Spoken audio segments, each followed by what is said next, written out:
Hello, this is James and I'm Timo. We're here today to ask you for £100,000 in return for 7% of equity. Do you find it difficult to cook healthy and delicious meals during the week? Writing a shopping list, going to the store and carrying home heavy bags can be pretty time-consuming. Every week we design 10 new recipes for you to choose from to cook according to your preferences. Everything is then delivered straight to your door in the exact portion sizes. So there's absolutely no food waste. This concept originated in Sweden 5 years ago, since when it has grown rapidly, with currently 1% of the Swedish population using this concept. If you translate that across to the UK, 1% of the UK population is equivalent to a £750 million market opportunity. We are currently delivering 1,500 meals a month, and our customers on average spend £50 per order. To reach break-even, we need to deliver 12,000 meals a month, which we expect to achieve within 1 year. Thanks very much. We'd now like to invite one of you to prepare our smoked trout salad meal. Of course, if none of you would like to do it, me and Timo will prepare it while we take your questions. I absolutely don't want to do it. I haven't cooked in 28 years. I'll do it. Sure, great, fantastic. An accomplished pitch from the boys behind Gusto. They're looking for £100,000 for a 7% stake in their Gourmet Meals home delivery service. Do I get an apron? I can give you mine. Yes, I think you should. Sure. How can I be in the kitchen without my apron on? As Duncan Bannatyne gets to grips with the ingredients, You hungry, Peter? Deborah Meaden wants to get a taste of their business model. Where are you sourcing product from?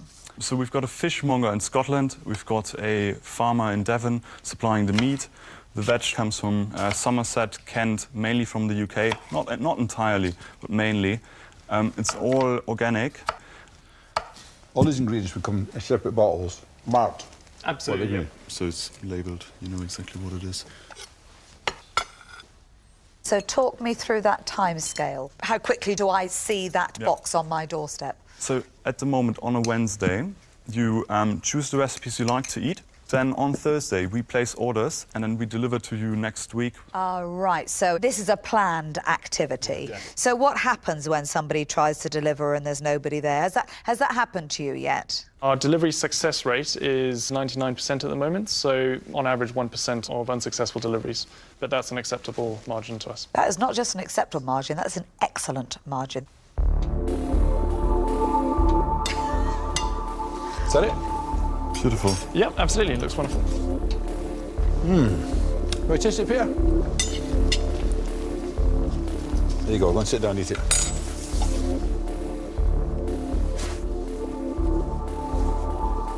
Duncan, that's really good. Well done, Mr. Bannatyne. So far, so good. The food's going down well with the dragons, and the entrepreneurs are keeping their cool. But Duncan Bannatyne wants to know if their balance sheet is as convincing as they are. What are your overheads? You're in a kitchen or a warehouse? Or... The main fixed costs are the rent for the warehouse and our office. So for the warehouse, it's approximately £3,600 a month, and then we also spend about close to £2,000 on the head office as well. How are you funding that? So to date, me and Timo each invested £75,000 each individually, and we've also raised £130,000 from friends and family. Is it all gone? Nope. We have about £90,000 left over at the moment. You're losing money at the moment? Yes, we are. Yeah. How much are you losing? At the moment, £25,000 a month. James, Timo, I'm Kelly. I worry about the fact that it's not that spontaneous. I might want a pizza one night or something else. So... You eat pizza? If it's gluten-free. All I'm saying is every time I've had one of those boxes delivered with organic vegetables in, I've ended up wasting a lot. I don't know why. One of the key points I'd make to that, if I can jump in, is that quite often with those vegetable boxes, the thing that's missing is that extra step where it's made really easy for you to turn that into a fantastic recipe, which I don't think you'll ever be in that situation where the box arrives and you don't know what to make. No, and I think it's great that you're showing somebody how to cook it. The biggest issue is you're losing a huge amount of money every month, and that doesn't show me that you're a great investment. There's obviously, to set up this business, there is a small level of fixed costs which we need to start off with, and you have to start somewhere. £25,000 loss a month, I don't consider a small level. Well, no, okay, that's to establish a supply chain, to do the fulfillment, to guarantee the 99%. Tell me about it. I've run rate. businesses, I understand, but £25,000 is I'm amazed you describe that as a small. No, No, you're of right, course not. That's That is major. a lot of money to be losing Lots a month when lots you've of only got sleepless nights, £90,000 in the Lots of bank. You've got three. Right now, you've got 3 months ahead of you. You are not asking for anything like enough cash. Oh. Oh, Sorry, to that point. Okay, it sounds like I've just stumbled across something quite important there. Go on, Absolutely. then. Probably should have mentioned it earlier. We have £90,000 in the bank at the moment. We are in a very advanced stages of negotiation with some other angel investors who are going to invest £250,000 in the business. For what percentage? So they are investing £250,000 for 23.4% of the business. A surprising development in the Den, as Timo and James reveal that other wealthy investors are prepared to inject a serious amount of money into their business. Peter Jones wants the fine detail. So, who are these angel investors? We can't disclose the names on TV. However, three guys, they each spent 30 years in the food and warehouse and logistics industry as CEOs, chairman of listed food companies, of the largest companies in this country. You're saying you can't say who they are? If you're going to have a chance of getting me as an investor, you're going to have to disclose who these people are, because I wouldn't want to get involved in a business where I don't know the other partners. Is that something that we'd like to ask their permission? Listen, you're not on Who Wants to Millionaire. You can't phone a friend. Is it on the term sheet?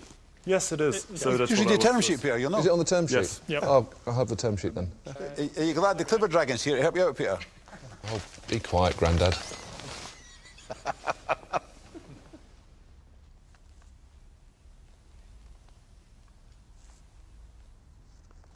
Guys, you've done really well. An unexpected reaction from Peter Jones, who seems impressed by the calibre of their angel investors. But has Piers Linney smelt a rat? About the motives of the entrepreneurs for coming into the Den in the first place. Why are you here? Really? Why are you really here? You guys, I know you guys, I know where you're coming from. You can raise 250, 350, 500, probably through those guys, or if they like you, their mates. You know, it's not a stretch. Are you here because it's the PR value of it? I'm just trying to understand, because... There's two reasons. Number one is on the cash side. At the moment, it is a highly cash-intense business. But the other thing which we really value from you coming in is on the marketing side, and also just it's always good to have another strategic voice in any... whenever we're making any strategic decisions. I still don't think you've got anything like enough cash. I will be staggered if you're not looking at millions, not £250,000. I won't be investing, and I'm out. Thank you. I think you're both great. Anything to do with organic, delivering, you know, the packaging is great. But I think that people like change. There's so many new brands and things happening, and I think it's human nature that people don't want the same thing all the time. I think you will hemorrhage money, and £100,000 from one of us and then 250 from your angels. I think you should take stock and think about where you are. It's just not something that I would invest in. Sorry, but I'm out. Very much. Yeah. Thank you.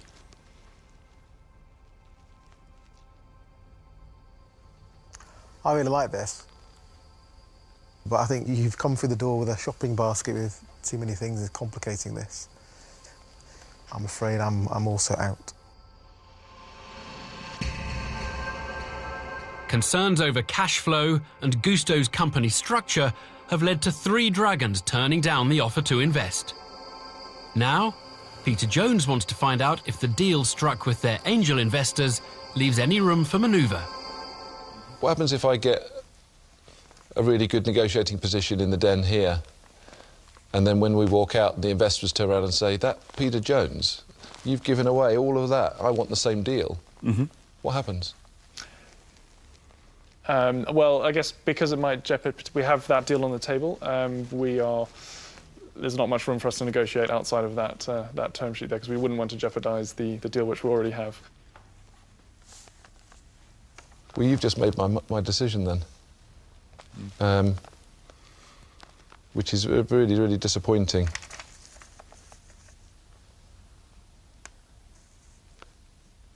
Because I think you've missed a trick by making that statement.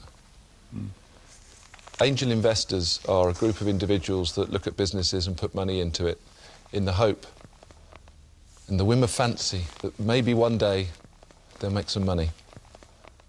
I'd like to think of myself as very different. I'd like to think that I'm a very serious investor that gets involved in every business. I don't sit on the sidelines. I make a real difference in the company. Then you bring the marketing and PR, and bang, it doesn't get better than a dragon. So to tell me that I'm going to be at the same level as some very wealthy angel investor that, frankly, will play no part in your business, doesn't do it for me. Can we discuss quickly? You can go to the back near the lift and have a chat. Yeah? Can we discuss quickly?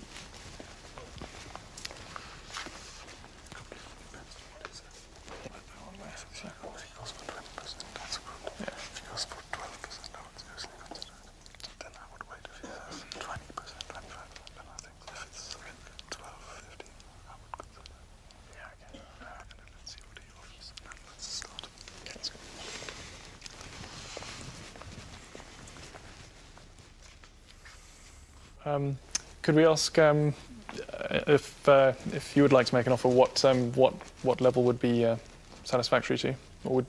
Well, I'd like to just get you went to the back room to think about the dilemma that I gave you, which was that if I was to get an offer today that was a lot richer in terms of equity than the investment that you've been offered through this angel network, would the angel network walk away? We probably can't agree to a deal that is a lot richer.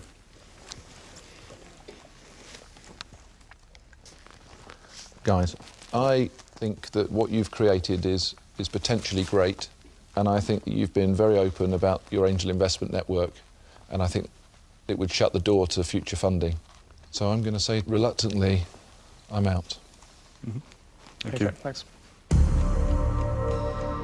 A perturbed Peter Jones walks away from the deal. It leaves Duncan Bannatyne as the last dragon standing.